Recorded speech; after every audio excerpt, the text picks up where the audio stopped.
बहुत ही स्वागत है आपका हमारे यूट्यूब चैनल कुमार स्टूडियो 688 के वीडियोस में। जैसा कि आपको पता है कि हम मध्य प्रदेश का सामान्य ज्ञान पढ़ रहे हैं और हमारी चर्चा मध्य प्रदेश के मेलों में हो रही है।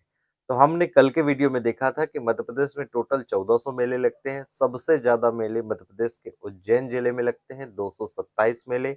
सबसे कम मेले होशंगाबाद में 13 मेले लगते हैं। इसके बाद हमने 2-4 मेलों के बारे में पढ़ा था। आज हम और मेलों के बारे में देखेंगे कि वो मेले कहाँ लगाए जाते हैं, उनकी क्या विशेषताएं हैं, किस लिए लगाए जाते हैं, ये सारी चीजें देखने का प्रयास होगा। तो जल्दी से बिना समय पास करते हुए हम देखते हैं मध्य प्रदेश के मेले जो रह गए थे उन्हें हम आज पढ़ने का प्रयास करेंगे। तो मध्य प्रदेश के जो मेले हैं भाई साहब, हमारा उद्देश्य रहता है कि कम से कम समय में ऐसा वीडियो बनाया जाए जो आपके लिए हेल्पफुल हो। क्योंकि आप मध्य प्रदेश की पीएससी की तैयारी कर रहे हैं या दूसरे के एग्जाम की तैयारी कर रहे हैं तो आपका समय बर्बाद हम बिल्कुल नहीं करेंगे। और जितने भी फैक्ट होंगे वो ट्रुथ लेवल से ही या पूर्ण रूप से रिसर्च के द्वारा निकाले गए हैं, पिछले एग्जामों की सहायता से। तो आप अगर उन वीडियो को पूरा देखेंगे तो आपको यकीन मानिए बहुत मदद होगी। तो पहला हम पढ़ेंगे अमरकंटक का मेला। अमरकंटक का मेला, अमरकंटक जो मेला लगता है भाई साहब, ये नर्मदा नदी के उद्गम स्थल में लगता है। नर्मदा नदी के उद्गम स्थल में ये मेला लगता है और ये जो आता है वो शहडोल में आता है। आपसे पूछ सकता है कि नर्मदा नदी का उद्गम कहाँ हुआ, तो आपको बताना शहडोल जिले के अमरकंटक क्षेत्र में ये नर्मदा नदी निकलती है और मध्य प्रदेश की जीवनदायिनी नदी है। ये एकमात्र ऐसी नदी है मध्य प्रदेश की, सॉरी दो नदियां हैं लेकिन सबसे बड़ी नदी है जो पूर्व से लेकर पश्चिम तक बहती है। एक ताप्ती नदी बहती है लेकिन वो थोड़ी उसकी जो लंबाई है वो कम है। तो आपसे नर्मदा नदी की लंबाई पूछेगा तो आपको बताना है कि टोटल मध्य प्रदेश में इसकी जो लंबाई है, मध्य प्रदेश में इसकी लंबाई आपको याद रखना है 1077 kilometre. 1077 kilometre total Madhya Pradesh में नर्मदा नदी की लंबाई है। यानी उद्गम स्थल से लेकर मध्य प्रदेश के एंडिंग तक ये नदी 1077 किलोमीटर बहती है। टोटल लंबाई की बात होगी कि टोटल इसकी लेंथ क्या है, लंबाई क्या है, तो आपको बताना है 13-12 किलोमीटर। बहुत आसानी से ये फैक्ट याद हो जाते हैं। 1312 किलोमीटर इसकी टोटल लेंथ है या अरब सागर में गिरने तक, उद्गम स्थल से अरब सागर में गिरने तक ये नदी 13-12 किलोमीटर तक बहती है। तो अमरकंटक का जो मेला है ये नर्मदा नदी पे लगता है, शहडोल जिले में लगता है, मध्य प्रदेश में ये आता है। साथ ही साथ कब लगता है तो ये आपको याद रखना है कि ये शिवरात्रि शिवरात्रि में लगता है ये मेला। तो शिवरात्रि जब होगी तब ये मेला लगाया जाएगा।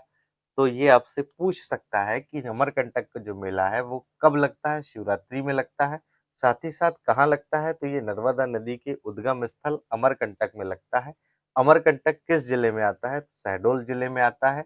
नदी के बारे में अगर पूछ लेगा तो आपको बताना है टोटल लंबाई इसकी 13-12 किलोमीटर। वहीं मध्य प्रदेश में इसकी लंबाई है 1077 किलोमीटर। ये क्वेश्चन है जो आपके लिए बहुत इंपॉर्टेंट हो सकते हैं। अगला है चंडी देवी का मेला। चंडी देवी का मेला, तो चंडी देवी का जो मेला है ये लगता है सीधी जिले में। और सीधी जिले का आपको क्वेश्चन पूछ सकता है कि कहाँ स्पेशल लगता है, तो ये धीदरा में लगता है। तो चंडी देवी जो है वो सीधी जिले के धीदरा में ये मेला लगाया जाता है। धीदरा क्षेत्र में लगाया जाता है, धीदरा। और ये जो है चंडी देवी सरस्वती सरस्वती जो देवी है उसका ही रूप मानी गई है, उसी का अवतार मानी गई है। तो ये भी क्वेश्चन आपसे पूछा जा सकता है कि मध्य प्रदेश में जो चंडी देवी है वो किसके अवतार मानी गई है, तो आपको बताना है कि ये जो है सरस्वती जो नदी है इसका ही अवतार मानी गई है। अगला फैक्ट हम देखते हैं, अगला मेला जो आपके लिए बहुत इंपॉर्टेंट होगा। जल्दी जल्दी इसलिए पढ़ रहे हैं क्योंकि वीडियो बहुत लंबा नहीं करना है, क्योंकि आप ऊब जाते होंगे देखते देखते। अगला मेला तीसरा है हमारे पास कान्हा बाबा का मेला। कान्हा बाबा का मेला, तो कान्हा बाबा का जो मेला लगता है ये हरदा जिले में लगता है। हरदा जिले में आपको ध्यान रखना है ये सोढलपुर में ये मेला कान्हा बाबा का मेला लगाया जाता है। जो कान्हा बाबा थे, वो हरदा जिले के रहने वाले थे या हरदा जिलों में उनकी ख्याति उन्होंने अपनी जो उनके पास जो दैवी शक्ति थी, ऐसा मानते हैं हरदा जिले के आदिवासी लोग कि कान्हा बाबा के पास दैवी शक्ति थी, जिससे वो या तो जानवरों का बीमारी ठीक कर देते थे या जो तमाम तरीके की बीमारियां इंसानों को होती थी, उनको भी ठीक कर देते थे। तो ये हरदा जिले में कान्हा बाबा का मेला लगाया जाता है। ये क्वेश्चन आपसे पूछा जा सकता है और ये जो है कान्हा बाबा की समाधि, कान्हा बाबा की समाधि में ये मेला लगाया जाता है। तो आपसे वैसे तो पूछा जाएगा तो कान्हा बाबा का मेला कहाँ लगेगा, तो कान्हा बाबा का मेला हरदा में लगेगा, सोडलपुर में लगेगा। कान्हा बाबा का मेला क्यों लगता है? क्योंकि उनके याद में या ऐसा माना जाता है कि आज भी उनकी समाधि में इतनी ताकत है, शक्ति है कि वो वहाँ पर जो भी दुख लेकर व्यक्ति जाता है, वो ठीक हो जाता है। दुखित होकर जाता है तो वो ठीक हो जाता है, इसलिए कान्हा बाबा का मेला प्रतिवर्ष यहाँ पर लगाया जाता है। कहाँ पर? सोढलपुर में, जो कहाँ है? हरदा में। हरदा आदिवासी क्षेत्र, बाहुल्य क्षेत्र है, ये भी आपको ध्यान रखना है। चौथा नंबर है महामृत्युंजना का मेला। महामृत्युंजना का मेला। महामृत्युंजना का जो मेला है भाई साहब, वो रीवा जिले में लगता है। और रीवा जिले में जो मेला महामृत्युंजना का मेला लगाया जाता है, वो महामृत्युंजना मंदिर में लगाया जाता है। एक मंदिर बना है रीवा जिले में, महामृत्युंजना का मंदिर, उसी में ये मेला लगाया जाता है। कब लगता है? क्वेश्चन पूछेगा तो आपको बताना है कि ये बसंत पंचमी में, और दूसरा आपको रखना है शिवरात्रि। मध्य प्रदेश में ये मेला, महामृत्युंजना का मेला रीवा जिले में लगता है। कब लगता है? बसंत पंचमी और शिवरात्रि में लगता है। महामृत्युंजना नाम का मंदिर है, इसलिए यहाँ पर हमने कहा कि ये महामृत्युंजना का मेला है। तो ये ज्यादा आपको याद रखने की आवश्यकता नहीं होगी, आप नाम से ही स्पष्ट पढ़ लेंगे और आप देख सकते हैं कि मध्य प्रदेश में मेलों की क्या स्थिति है और क्या क्या क्वेश्चन आपके वहां से बन सकते हैं। तो यही जो क्वेश्चन है ये लगभग लगभग पूछे जाते हैं और दूसरे क्वेश्चन नहीं बनते हैं। अब हम देखेंगे 5वां नंबर का हमारे पास है कालू जी का मेला। कालू जी का मेला, या इसे कालू जी महाराज का मेला भी कहते हैं। तो कालू जी का मेला आपको ध्यान रखना है कि ये खरगोन में लगता है। खरगोन में ये मेला लगता है, इसे पश्चिमी निमाड़ भी कहते हैं। खरगोन को पश्चिमी निमाड़ भी कहते हैं। कालू जी का मेला पश्चिमी निमाड़ में लगता है, खरगोन में लगता है। और जो कालू जी थे ये संत थे, ऐसा माना गया कि कालू जी जो थे वो संत व्यक्ति थे। और ये खरगोन में एक स्पेशल जगह का नाम पूछेगा तो पीपला जो है वो खुर्द, पिपलिया, सॉरी पिपला नहीं, पिपलिया, पिपलिया खुर्द में ये मेला लगाया जाता है। पिपलिया खुर्द में ये मेला लगाया जाता है। इस मेले की एक और विशेषता है कि ये जो है वो 200 वर्ष पुराना मेला है। मध्य प्रदेश का सबसे पुराना मेले की चर्चा होगी तो आपको कालू जी का मेला बताना है। ये 200 वर्ष पुराना मेला है और पूरे 1 माह तक लगाया जाता है। 1 माह तक ये मेला लगाया जाता है पिपलिया खुर्द में, जो खरगोन में आता है। संत कालू जी महाराज का मेला है, उनकी समाधि में लगाया जाता है। तो ये फैक्ट आपको बहुत ही इंपॉर्टेंट है भाई साहब, आपको ध्यान रखना है। जो संत कालू जी महाराज थे उनके बारे में ये पूछ सकता है कि संत कालू जी महाराज कौन थे, वो क्या करते थे, तो आपको बताना है कि संत कालू जी महाराज एक ऐसे व्यक्ति थे जिनके पास देवी शक्ति थी और देवी शक्ति की सहायता से ये जो दुखियारी लोग थे, पालतू जानवर हो या किसी तरीके का कोई इंसान दुखित हो बीमारी से, तो उसका इलाज कर देते थे, उसे ठीक कर देते थे। इतनी शक्ति इनके पास थी। तो उन्हीं की याद में उनकी समाधि में संत कालू जी महाराज का मेला खरगोन पश्चिमी निमाड़ पिपलिया खुर्द में लगाया जाता है। और एक और पिपलिया खुर्द से आपको याद रखना है कि यहाँ पर सिंगा जी का मेला भी लगता है। पिपलिया खुर्द में आपको ध्यान रखना है कि ये संत सिंगा जी महाराज का भी मेला यहीं इसी जगह में लगाया जाता है। तो 2 मेले आपको पिपलिया खुर्द या खरगोन में पश्चिमी निमाड़ में याद रखना है। पहला है कालू जी महाराज का मेला और दूसरा सिंगा जी महाराज का मेला। ये फैक्ट बड़ा इंपॉर्टेंट है। कालू जी महाराज का मेला 200 वर्ष पुराना है, 1 माह तक ये मेला लगता है। अगला जो मेला हम देखेंगे कि वो होगा हमारे पास मग घोगरा का मेला। मग घोगरा, मग घोगरा का जो मेला है वो आपको ध्यान रखना है कि ये मध्य प्रदेश के सिवनी जिले में लगता है और सिवनी जिले में मैरथन मैरथन नामक जगह में लगता है ये मेला। और ये जो जगह आती है ये सिवनी जिले की तहसील है लखनादौन। लखनादौन तहसील में ये अंतर्गत आता है। तो ये जो मेला है मध्य प्रदेश के मक घोगरा का मेला या इसे मठ घोगरा का मेला भी कहते हैं। दो भी आपको याद रखना है, या तो मग घोगरा का मेला आएगा या मठ घोगरा का मेला आपको पूछा जाएगा। तो मध्य प्रदेश के सिवनी जिले में ये मेला लखनादौन तहसील के अंतर्गत लगाया जाता है। पूरा पूरा ये जो मेला है आपको ध्यान रखना है कि ये 15 दिन लगाया जाता है। और कब लगाया जाता है तो ये शिवरात्रि, शिवरात्रि में पूरा पूरा ये मेला 15 दिन लगाया जाता है। और ये फैक्ट आपको बहुत ही इम्पोर्टेंट है जो पूछ सकता है, मठ घोगरा का मेला या मग घोगरा का मेला मध्य प्रदेश के किस जिले में लगता है। तो आपको बताना है सिवनी जिले में लगता है। सिवनी का नाम क्यों पड़ा, शिव की नगरी कहा गया सिवनी को, इसलिए इसे सिवनी नगरी नाम दिया गया। मोगली लैंड मध्य प्रदेश के सिवनी जिले में है। बहुत सारी सिवनी की विशेषताएं हैं। भारत की सबसे लंबी जो सड़क है वो इसी शहर के पास से गुजरती है, ये भी आपको ध्यान रखना है। सिवनी की बहुत सारी विशेषताएं हैं। मग घोगरा का मेला भी आपको फेमस है, कहाँ लगता है, सिवनी जिले में लगता है। तो आगे चलते हैं और दूसरे मेले हम देखते हैं जो हमारे लिए बहुत इंपॉर्टेंट होंगे।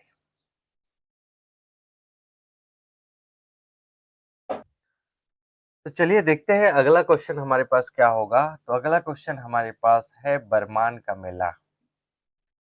बरमान का मेला, बरमान का जो मेला है वो कहाँ लगता है तो आपको ध्यान रखना है कि ये नरसिंहपुर में लगता है। नरसिंहपुर में ये मेला लगता है, नरसिंहपुर जिले में ये मेला लगता है, ये जिला है। नरसिंहपुर की स्पेशल आपको ध्यान रखना है कि नर्मदा के तट पर ये मेला लगाया जाता है। नर्मदा के तट पे ये लगाया जाता है, नरसिंहपुर में ये मेला लगता है, बरमान का मेला कहते हैं। और ये बरमान का मेला जो लगता है वो कब लगता है तो शिवरात्रि को लगता है। शिवरात्रि को और मकर संक्रांति, मकर संक्रांति और शिवरात्रि को ये मेला लगाया जाता है। शिवरात्रि को तो कम ही लगता है, शिवरात्रि आपको ध्यान भी नहीं रखना है क्योंकि बहुत कम मेला यहाँ पर, हालांकि यहाँ पर 365 दिन आपको सैलानी या पर्यटक देखने को मिलेंगे। तो वैसे तो हर दिन ही मेला रहता है, लेकिन स्पेशल जो है मकर संक्रांति याद रखना है और 13 दिन का लगता है। मकर संक्रांति में 13 दिन का ये मेला लगता है। एक और क्वेश्चन पूछ सकता है कि नर्मदा नदी के किस तट पे लगता है तो ये ब्राह्मण तट में लगता है। कहाँ पर, ब्राह्मण तट, ब्राह्मण तट, तट का भी नाम है ब्राह्मण तट। ब्राह्मण तट में ये मेला लगता है नर्मदा नदी के। तो बरमान का मेला नरसिंहपुर में नर्मदा के तट पे लगता है। कौन सा तट है, ब्राह्मण तट या ब्राह्मण तट के किनारे ये मेला लगता है। मकर संक्रांति में बहुत भव्य मेला होता है। 13 दिन ये मेला आयोजित किया जाता है मध्य प्रदेश के अंदर और बरमान का ये मेला के नाम से जाना जाता है। अगला है गढ़ा कोटा का मेला।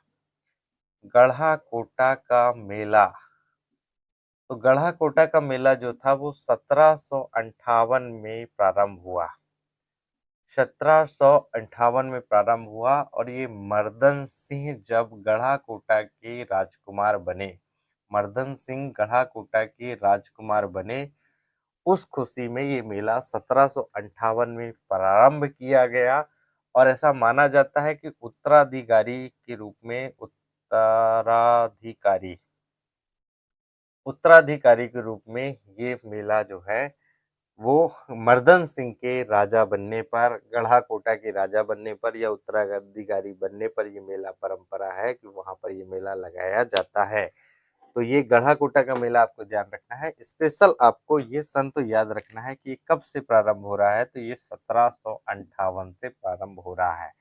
ये क्वेश्चन पूछ सकता है कि गढ़ा कोटा का मेला कब से प्रारंभ हो रहा है 1758 में, क्योंकि स्पेशली किसी भी मेले के अभी तक डेट फिक्स या आपको ईयर फिक्स नहीं मिलेगा कि कब से प्रारंभ है।